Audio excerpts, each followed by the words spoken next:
Today's activities are accompanied by Mountjoy Irish Stout from Stone Angel Brewing in Winnipeg. It's a traditional dark roasty dry stout with some coffee and chocolate notes, very much in the Irish style. So today I am doing a bit of a service and repair on my Roomba vacuum cleaner here. This one is about 6 years old, and over that time it's been fed a steady diet of dog fur and sand. So this particular one is a model 630, but what I'm doing will probably be appropriate for any of the 600 models. This one is pretty much the most basic model that they made, though, in that 600 series. It doesn't have any of the Wi-Fi features, none of the scheduling features, none of the remote control or anything like that. You just push go and it goes until it runs out of juice, or it's been out for as long as it wants to, and then it uses this optical detector here to go hunting for its charging base, and it zooms back there and parks on the charger. So on the bottom side, this guy here, this little side brush, is the one that's giving me problems. It is supposed to spin and sort of bring stuff from the edge when it's running up against the wall into the middle. And it is not working. I notice that it has some vertical play in it, and I suspect that's probably what the problem is. But while I got this thing apart, I'm going to toss in a couple of spare parts that I got out of a cleaning kit, or a replacement spares kit. Several years ago I bought this kit from digiparts.ca. They don't seem to sell Roomba stuff anymore, but this is what they call it, a 600 series parts kit. And you can find similar kits like this on eBay, Amazon, and various places like that. Just search for the series of your Roomba, and you should find it. This kit came with basically consumables, some replacement filters, a couple of replacements of the main brush, a replacement of this wiper brush, 3 replacements of the side brush, and a replacement cleaner thing. This thing is used to sort of dig into there and also to cut through hair. It's got a little blade in there, I think you can see. And it also came with, and I don't know where it is right now, I think it's upstairs, it came with a cylindrical brush with little kind of fingers in it that is used to clean these guys off. So I'm going to use that. I'm going to use one of those. I'll use one of those. Don't need that, don't need that. But that's just the consumable pieces. So here is that filter that's inside the dust box. See, so a little blower fan in there, I think you can see. Connects to the main unit with those 2 power prongs. One thing I didn't learn about these Roombas is they are quite serviceable.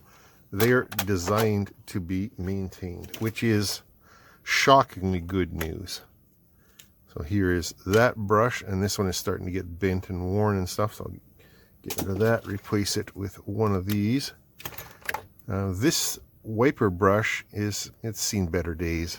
It's starting to die there, and yeah, this plastic piece under the end cap's broken, so it doesn't owe me anything anymore. And toss a new one of those in.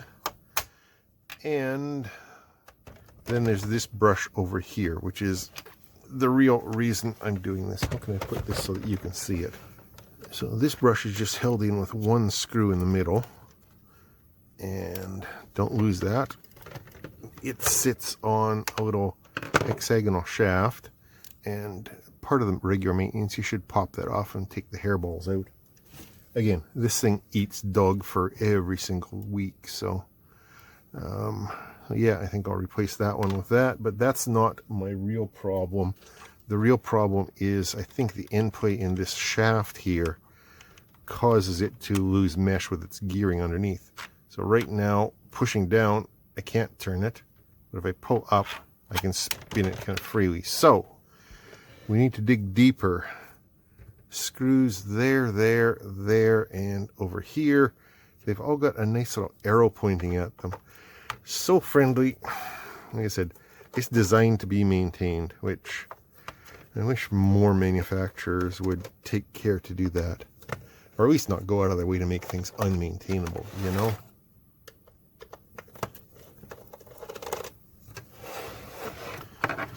with those 4 screws out, I should be able to just pop this whole bottom panel off. There we go. I'm going to clean all this before I put it back together. Before I put it back together for the final thing anyways. But even in there, there's not too much crud. That's good. Oh, there's a lot of crud there. Okay. Yeah, I'm going to have to do some significant cleaning on this thing. But I'll spare you most of that, I think. I'm going to have to get into there, though. But since we're this far, which really isn't that far in, this little front swivel here, down in there, there's a reflective infrared thing, infrared transmitter and receiver, and it bounces off this wheel. As the wheel is spinning, it will give it sort of a dark light, dark light, dark light. And if that wheel's not spinning, then the Roomba decides that it is stalled or bumped up against something, and it will start spinning and pirouetting and trying to free whatever it's clogged on, which is kind of neat. But as you can also see, the wheel gets gunked up a little bit, and it's probably not as reflective on the white part as it should be. So I'll also give that a bit of a scrubbing. Back here we have the battery, which is a 14.4 volt, 3000 milliamp hour nickel metal hydride. This one is the original one. It is, I said 2016, I think, and it still has plenty of life in it.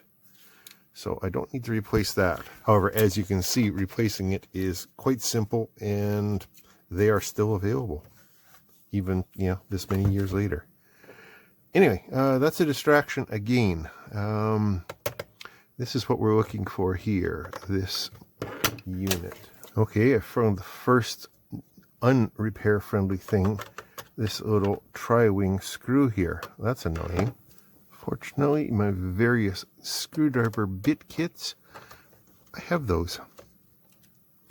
But I don't suppose your average...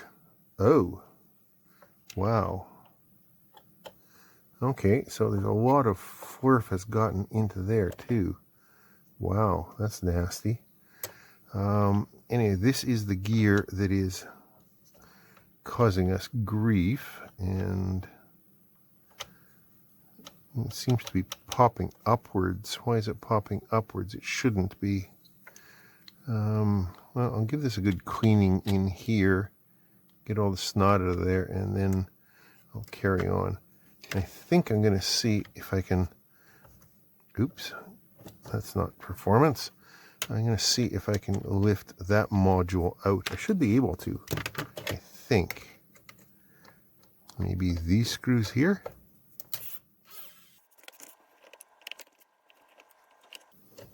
Yeah, there we go. So there's the module. And again, no wires. It's just... How's it held in? Oh, okay. The electrical connections just happen onto those 2 pads down there. Clever. So spring terminals down the bottom. Yeah, you can see that. Okay. So now then, just a matter of... I think I'm going to clean this guy up. I'll do that off camera because it's just cleaning. I'll be back in a second. Well, that is a lot better. It's still not perfect, but I think I found my problem. Might be a little bit difficult to see, but there's a few teeth missing out of this gear. 2 or 3 teeth actually.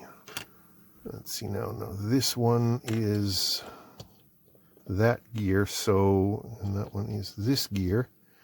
So basically, when it's in certain positions, this guy doesn't want to mesh with it. There and around this side. So that gear is the problem. Of course, I don't have any gears kicking around here. But I wonder. My lowest first, as I always do. No. Well, there we go. 11.57 Canadian, free shipping from China. That looks like the set of gears that I need. Oh yeah, there's that kit of parts that I showed you off the top that I got just for the various brushes and other consumable things. That's probably 31 bucks is for the biggest kit. So that's not too bad, but there's lots of sellers selling similar things in here too. Alright, so I guess for now I'll put this back together. It's going to take a few weeks for those parts to get here. So we will just leave them be for now, and I'll put that guy back in. But while we got this guy this far apart, let's just go looking at a couple of other things. Wait, that's the tri-blade. That's not what I wanted. Let's just take a look at a couple of other things, because it looks like these motor modules are also designed to be removed and replaced pretty easily. I don't need to replace it, of course, but I do have a curiosity as to what's going on in there. And so far, most of the screws have been either captive or don't launch themselves out when you disconnect things. So, oh, there's probably one down that hole too. Yes, there is. So 3 screws, and I'm going to guess that this little motor gearbox, yeah, it's just on. Oh, there we go. There's just a little circuit board in there. Okay, so these motors and gearboxes, yeah, okay, see that little circuit board down in there? So that's going to sense this. So if it gets picked up, these spring back up out of the way and tell it that it's no longer on the ground anymore, or if it drives off a cliff like a staircase or something. So it's got some sensing in there. That's pretty cool. And while I've got that out, I'll clean it before I put it back in as well. That's neat. Oh yeah, on that connector. Can you see that? Yeah, there's a bunch of connections. Okay. So I'm assuming that's motor power and the sensors in there. I wonder what else is going on inside this thing. Might just be redundant connections on both sides. Oh well. Anyway, yeah, I'll clean that before I put it back in. So it looks like this motor gear, or this gearbox and motors for the brushes, also has is a few screws to remove it. Okay. Oh, there's a little, looks like a piezo there. So that, I think, is if it's picking up gravel and stuff like that, bouncing around and hitting that, then it lights up the dirt detect on this side, just to tell you what it's doing, but it also makes tighter circles and just runs over that area 2 or 3 times. So that's kind of neat. There's a bunch of other sensors going on here too. Spin this guy around again. So on the front edge, there's 1, 2, and then off in the corner 3 and 4 more infrared reflective optical sensors. So that it calls those in the manual, which I can't find because that was 6 years ago. It calls those cliff sensors or cliff detectors. So if it drives out or starts driving out over the edge of a stair, then it can tell that the floor is no longer where it expects it to be, and it'll stop and back up. There's also micro switches behind this bumper here. It's kind of pivoted to the middle, but the bumper's in and out on the 2 sides, so it can tell if it's collided with something on one corner or the other. And what else do I see? Oh, these are the charging pads. Remember I said on the top it's got that optical sensor that it looks for its base station. When it lines up with it and runs onto it, there's a couple little brass or copper brushes that make contact with those and let it charge itself. It's a pretty smart thing, especially when you think this is kind of the bottom end and of their line, and it didn't have a lot of the smart features. I don't really need it to be programmed to come on at 3 a.m. every day or whatever and harass the dog. I can just manually start it, and that's what we have been doing, because you have to clean it before each use or after each use. So if you have it on automatic, then it could potentially get full and not work, right? So anyways, I am going to clean this guy up and put him together. I know this isn't going to work properly until I get those gears, but as I said, that'll be a quick replacement in a few weeks when it shows up. So yeah, let me just spend some time with some rags and some Q-tips and some alcohol and various other cleaning solvents, and I'll just clean this guy up as best I can, and then we'll see if it still works. I'm not going to montage this because you've seen it coming apart, so it just goes back together the same way. Talk to you in a bit. After pulling some other bits out, I changed my mind and I decided I will in fact take this module out. And it comes out just as easily as all the others. You can see down there, there's a connector. And let's do this without dumping crud all over. And yeah, there's the mating connector there. There's motor in here and the sensor again, that piezo sensor there. So wow, that is cool. Anyway, there's more crud hiding under here, so more vacuuming.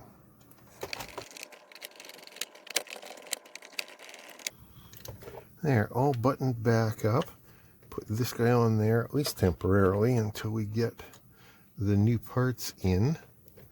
So this can still do its job, just not 100%, because of course it can't quite pull the stuff up from the sides, but it can get the majority of stuff still, just like it has been for the last little while. So, right, does it still work? Place your bets. Yes, oh hey, and the brush is spinning. Maybe cleaning that crud out of it helped. Good? Oh, bye. Oh yeah, it's still doing that occasionally. Okay, so it's still not working very well, but at least it's working as well as it did before. And it seems to be cleaning, so I didn't break anything. That's good. Well, that was fairly straightforward. I know what's wrong. I've got the parts on order, so it'll just be a quick job to drop those parts in when they arrive. And I am really impressed with the serviceability of this thing. It was built with disassembly and repair in mind, and deep cleaning like I did for the first time in forever. Yeah, I do appreciate that. And the newer models with the Wi-Fi and everything else, they have a bad habit of phoning home, like everything does these days. But this basic model just does what I need without spying on me, so I appreciate that. And as I said, I will quickly swap those gears in when they show up. Thanks for watching. Questions and comments down below as usual. I knew this was a bit different than what I normally do, but there you go. I never made any specific promises, I don't think. I'll talk to you later.